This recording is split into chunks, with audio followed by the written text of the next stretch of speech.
Hey guys, this is EckhartsLadder. Hello and welcome to another Star Wars Legends lore video. And today's content is sponsored by the EckhartsLadder Twitter account. If you enjoy my content, consider giving me a follow. It's one of the best ways to reach and interact with me if that's what you're interested in. So, let's set the scene. The Rebel Alliance has just struck a devastating blow against the Empire, destroying the second Death Star and killing Emperor Palpatine. However, this attack was an all-or-nothing gamble for the Alliance, one that saw the majority of their capital ships put into action. After the Imperials retreated, the Rebel fleet remained over Endor as they effected repairs to nearly 75% of their remaining capital ships. To say that the Alliance was battered would probably be an understatement. And this brings us to the topic of today's video. The Alliance was in an incredibly vulnerable state. Had the Empire struck back immediately, they probably could have lessened the massive morale and just psychological boost gained by the Alliance. More importantly, in the eyes of the galaxy, they could have maintained their position as the most powerful faction and probably stopped the New Republic from growing at least anytime soon. Well, the Essential Guide to Warfare actually handles this quite nicely.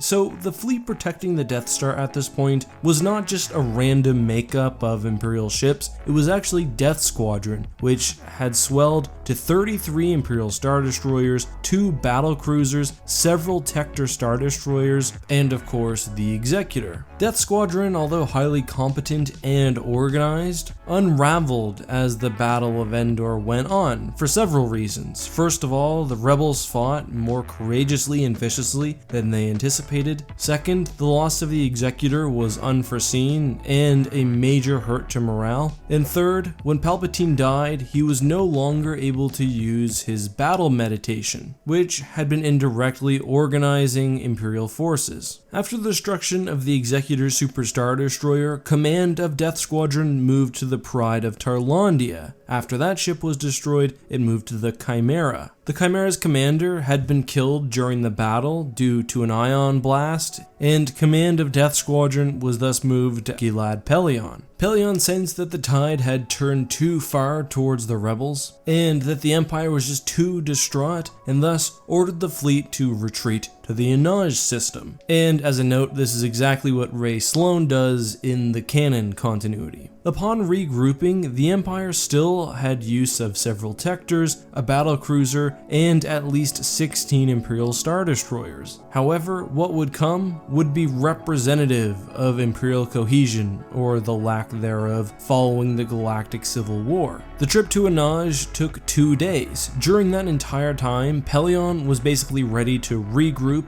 and strike back against the Alliance. However, upon emerging from hyperspace, things weren't so simple. Pellaeon no longer had control of Death Squadron. While the Chimera was the third-in-line flagship, there were many higher Imperials in the fleet, with Admiral Priddick being the ranking officer. Priddick wasn't sure whether he wanted to attack Endor, and without a clear line of Imperial succession, many of the other powerful admirals and officers wouldn't have been willing to listen to him anyway. And this was a main flaw of the Empire designed by Palpatine. There was no clear line of succession. Palpatine led everything. There was no second in command. So, after Palpatine's death, all of these high-ranking individuals, like Grand Moffs, admirals, whoever, had no clear upper authority to listen to, and instead largely looked to protect the assets and territory that they did have. In Death Squadron, this manifested by future Imperial warlord Blitzer Harsk taking the Ithmar's Fist, 2 Tectors, and 3 Star Destroyers into the deep core, while a few other Star Destroyers retreated to other parts of the galaxy. This left the already crippled Death Squadron with a mere 12 Star Destroyers, not an insignificant force, but probably not a powerful enough one to destroy the remaining rebel ships. And at this point, other fleets across the galaxy were being used to reinforce territory, as warlords were emerging and preparing to jostle against one another. So basically, there was no second Battle of Endor because of the total confusion caused by the loss of the Executor and Palpatine, coupled with a later inability to come together for the quote-unquote greater good. The fragmentation of the once unified empire into many mini empires, each each with their own goals, was almost instantaneous, and again caused by Palpatine not having a proper chain of succession, or more importantly, even a desire to see the Empire continue without him being present. Ultimately, the Empire's inaction here was a major mistake, one that would set them down the path of self-destruction. The Empire had enough power to destroy the rebel fleet. The rebels were bruised, they were hurt, but they had managed to pull off a really incredible victory. Word of that victory alone would be enough, especially when combined with Mon Mothma's political strategy, to send thousands of planets into the soon-to-be formed New Republic. If the Empire had just put aside individual lust for power and instead focused on the goals of their faction generally, they could have called not only Death Squadron but hundreds of Star Destroyers to eliminate every bit of the Alliance, which was very nicely sitting injured in one spot, unmoving above Endor. Not only do you destroy their fleets, but you take their morale victory down several pegs. Sure, you managed to destroy the second Death Star, but we took your fleet. Today's question of the day comes from Garlic Pudding, nice name, who asks, how do credits work in Star Wars exactly? Are they physical money, or does everyone have a Space MasterCard account? And as some of the replies below indicated, it depends. Legacy of the Force actually has a scene with Anakin stealing money, which kind of details this nicely, but it seems like credit chips were the main way that currency was exchanged. Basically, you'd have a chip with some designated amount of currency on it. Sometimes what you do is you get a blank chip and then you go to your bank account and load it with a certain amount of money, but it does seem like coins and other forms of money did exist as well. One other thing to keep in mind is that credits are only one of many currencies in Star Wars. There were also Imperial credits established after Endor, many planets or systems had their own currency, but just generally, the specifics of money in Star Wars shouldn't be looked at too closely because, to be honest, sometimes it doesn't make a whole lot of sense. But I hope that answers your question. If you've got something you'd like me to talk about at the end of one of my videos like this, leave it down below with the hashtag AskEck. Anyway guys, I hope you enjoyed this video. Until next time, this has been EckhartsLadder. May the Force be with you.